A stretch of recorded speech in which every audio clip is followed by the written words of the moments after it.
Putain, tout ce temps pour pouvoir prendre leur corps. Eh bien, c'est sûr, ils ont été très difficiles à contrôler. Soyez certains, mes sœurs, lorsque notre plan pourra commencer, le CVGBC ne se rendra compte de rien. Bonjour tout le monde, soyez bienvenus à ce tout nouvel épisode du CVGBC. Donc, aujourd'hui, on va parler d'un autre téléfilm qui a été créé par la chaîne Sci-Fi et qui s'intitule, comme l'on l'indique, ce film.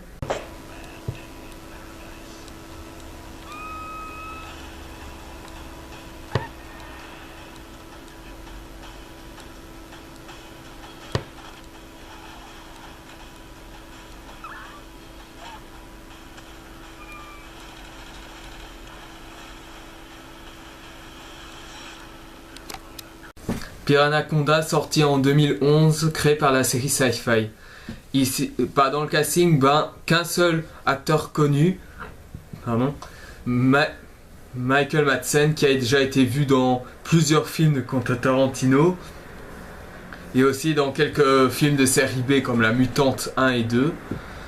Et quand on voit qu'il est passé des films Tarantino à des séries B jusqu'à des navets comme celui-là, je ne veux pas savoir qu'est-ce qui lui est arrivé. De quoi parle Piranhaconda? C'est juste très simple. C'est juste un Piranhaconda qui bouffe des gens et il y en a qui doivent survivre. Voilà, ça se résume en cette seule phrase. Ce film, c'est de la merde. Rien que le début, c'est de la merde. Donc, on est censé être concerné par les personnages, par ce qui va se passer. Pour que dalle. Déjà, pour commencer, la réalisation, comme c'est un film télé, ici, elle est vraiment pas terrible. Les effets visuels, c'est vraiment trop visible, les effets visuels. On voit très bien que c'est mal fait. Les acteurs, tous bidons. Aucun d'eux n'est intéressant. Michael Madsen fait ce qu'il peut, mais on voit qu'il est mal dirigé. Et quant au scénario, comme tout coutume dans les films de sci-fi, c'est de la merde. Et sauf que j'ai un petit message, vraiment petit, pour les gars qui ont fait ce film. Le Piranhaconda, c'était mon idée à la base, Trouduc. Et là, vous allez me dire, comment ça, c'est toi qui est à la base du Piranhaconda? En fait, c'est très simple. J'ai eu l'idée j'ai fait un roman qui s'appelle le Piranhaconda en 2008, qui s'intitulait tout simplement Piranhaconda, que ici, en fait l'histoire, je vous le dis tout de suite, c'est c'est un ouvrier qui s'occupe dans une fabrique de déchets toxiques qui permet de les recycler. Seulement, gros problème, un des déchets chimiques va bien sûr se retrouver dans la nature et va contaminer un anaconda et un piranha qui, à cause de cette mutation, va créer le Piranhaconda. Mais lorsque la créature commence à faire un peu de grabuge dans la jungle, l'ouvrier, la scientifique ainsi que leurs collègues doivent essayer de comprendre ce qui se passe et essayer d'arrêter la créature avant qu'il ne continue à être dangereuse. Donc voilà, l'histoire a l'air basique, série B. De toute façon, même si j'ai créé le Piranhaconda, je savais très bien que ça ne pouvait pas être une histoire sérieuse, ça devait être de la série B.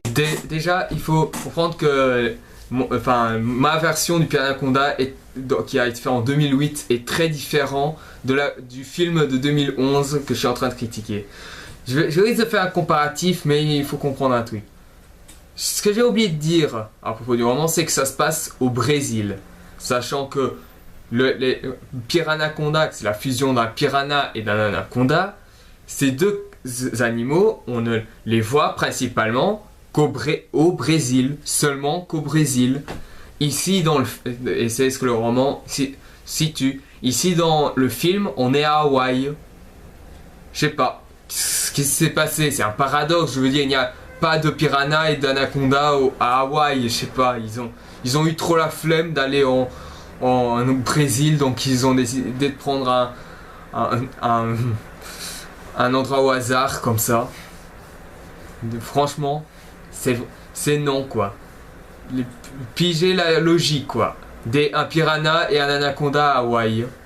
Deuxième différence, c'est que contrairement au piranha du film, le piranha dans mon roman, en fait, c'est une créature qui s'attaque à l'homme uniquement si elle est menacée ou si elle a la faim. Parce que oui, je dis elle, parce que dans mon roman, c'est une femelle. Bien sûr, là, vous allez me dire, si c'est toi qui as la base de Piranha et que tu as fait un roman, alors pourquoi tu nous le montres pas juste pour prouver? Bah, j'ai eu l'idée, mais seulement le gros problème, c'est que je viens de découvrir que mon roman a été complètement démoli par l'humidité de la cave. Et donc voilà, la preuve est tombée à l'eau. Mais ce que je vous dis quand même, c'est que c'est comme ça. Le Piranha, j'ai voulu mettre que même si c'est une créature de série B, j'ai voulu mettre que ce soit un vrai animal, c'est-à-dire qu'il s'attaque et qu'il attaque seulement s'il se sent menacé ou s'il a faim. Alors que dans le film, ici, c'est quasiment aléatoire et gratuit, je veux dire. C'est comme si, je sais pas, il partait à la chasse aux champignons, quoi. C'est comme si il voit un homme, il le bouffe. Il voit une femme, il le bouffe. Il voit un autre personnage, il le bouffe. Bref, c'est comme ça et au fur et à mesure, ça devient chiant. Hein. Donc, vous doutez bien, quoi. Donc, et l'autre différence, ce sont les personnages. Les personnages dans le film sont trop clichés, enfin vraiment trop clichés. Que c'est vraiment le mec beau gosse, les femmes toutes jolies avec des gros boobs, tout ça. Sauf que dans mon roman, c'était des personnages qui étaient banals, quoi. Je veux dire, l'ouvrier c'était quelqu'un de banal, il est ni beau ni moche, il est juste entre les deux. Son collègue qui est un petit sidekick, c'est la même chose. Et la fille, c'est une fille qui n'est pas moche, mais qui n'est pas trop, qui n'est pas des seins siliconés, quoi. Et aussi, l'autre différence, c'est l'histoire que là où moi je basais sur un survival horror où le Piranha il peut attaquer à tout moment si on l'embête.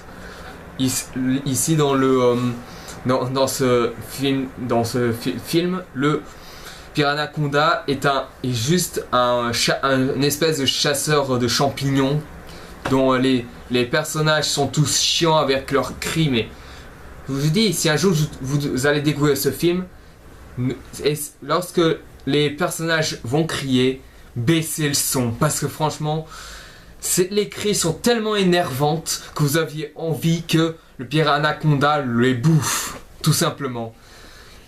Et franchement, dans tout le film, j'étais du côté des Piranha. Je m'en foutais complètement des personnages humains.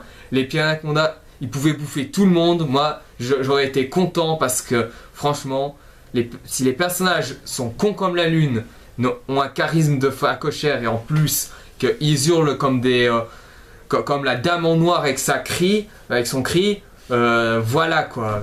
Voilà, c'était pour l'anecdote roman film. Maintenant, passons à celui-là. Déjà que il y a beaucoup trop d'incohérences dans le film de Piranha. Déjà, il y a déjà aussi l'immersion du film dans le film. Enfin, le film dans le film, ça a déjà été utilisé dans Scream 3 et dans Urban Legend 2. C'est vrai quand même que quand on y pense, Scream 3 c'est le moins bon de toute la saga et Urban Legend 2 c'était une bonne merde. Donc voilà. Vous voyez l'immersion du film dans le film. La seule exception c'est Freddy sort de la nuit qui était très bien. Mais sinon les autres ils ont un peu échoué. Donc voilà. Et déjà, niveau incohérence, c'est qu'ils te font des histoires pour plusieurs personnages, mais 5 secondes après, ils se font buter. Faisons comme si de rien n'était, c'est normal. Niveau incohérence aussi, dans les poursuites, par exemple, des personnages sont en voiture, ils sont poursuivis par le Piranha, ou encore ils sont dans une espèce de jeep, ils sont poursuivis par le Piranha, et la fille dit à ce moment, attention, Piranha nous suit, accélère. Alors qu'un plan avant, il n'y avait rien du tout. Le gros faux raccord, quoi.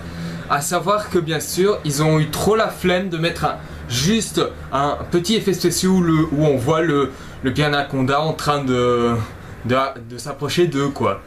Et ici, franchement, c'est de la merde. Et sans oublier que même les méchants, parce que les méchants, ils ne peuvent pas nous laisser tranquilles, surtout que les méchants, normalement, ça aurait dû être les monstres. Dans mon roman, c'est ça. Il n'y a pas de méchants secondaires, il n'y a pas beaucoup de personnages. Tout est centré sur le survival avec le Piranha. Le vrai méchant de mon roman, c'est le Piranha. Ici, le méchant dans le film Piranha, c'est juste des blaireaux qui ont trouvé leur diplôme de tireur d'élite et de kidnappeur dans un collège pour maternelle, franchement. Et même le personnage principal, ça veut dire le beau gosse là, c'est un gros con aussi. Je veux dire, il y a l'une des scènes, apparemment, il y a eu une idée scénaristique de trop, où apparemment les serpents pondent des œufs, ok. Et bien sûr, il dit à ce moment que la mère les poursuit à cause de l'œuf, et que si on la rend, elle la laisse tranquille. Et il dit ça en partant avec la Jeep. Déjà, monsieur, si tu dis que la mère vous poursuit parce que vous avez son œuf, pourquoi n'avez-vous pas posé l'œuf? Tout simplement. Je sais pas, mais... Je sais pas, pourquoi garder l'œuf en disant que les serpents vont chercher son œuf, et alors que bien sûr ils vont t'attaquer si vous essayez encore de jouer les héros. Donc le truc le plus simple, c'est juste de poser l'œuf et de se barrer tout simplement. Et pas de faire n'importe quoi, c'est juste suicidaire. Non, vous savez quoi, je vais m'arrêter ici parce que franchement. Donc pour conclure, Piranha, le film, ne le regardez pas. C'est une merde, une bouse, un navet, tout ce que vous voulez, mais même pour un bête film télé, celui-là il atteint un niveau de médiocrité. La réalisation n'est pas convaincante, les effets spéciaux la réalisation encore moins, les acteurs ne sont juste là pour se faire chier, et même le scénario est complètement à la ramasse.